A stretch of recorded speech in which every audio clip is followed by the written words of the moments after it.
अस्सलाम वालेकुम। मेरा नाम अली है। मेरा हेठ वाला धड़ काम नहीं करता। मैं मेरा अबू मजदूर बंदा है। और किसी काम तो जाता तो लमन जा अगू काम लगता नहीं तो वापस हट होंगे। मैं छड़ गई मैनू वैसे कर छड़ गई कि मैनू धोना पैंदा। असीं 5 भैन भरा है।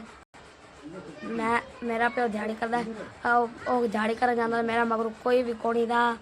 ते मैं पानी भी नहीं पी सकता। मेरा हेठ वाला धड़ काम नहीं करता। मैं बड़ा औखा। मेरा प्यो दिहाड़ी ते जांदा रहे तो मैं पानी भी नहीं पी सकता घरे अकेला।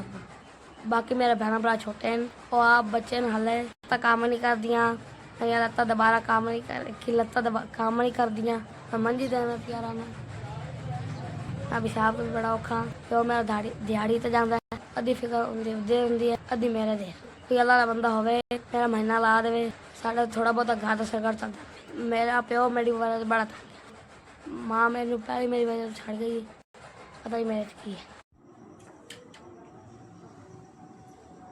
एस वी एस मैं थोड़े तरफ 4000 मिल गए। थोड़ी बड़ी मेहरबानी। अल्लाह पाक तुम घना दे। अल्लाह पाक तुम घना देवे। एस वी एस मैं बड़ा खुश हाँ। थोड़े 4000 मिल गए। ये पैसे मेरा बूंदे सा वो थोड़े आके दुआ करे करसी। अल्लाह पाक तुम घना देवे।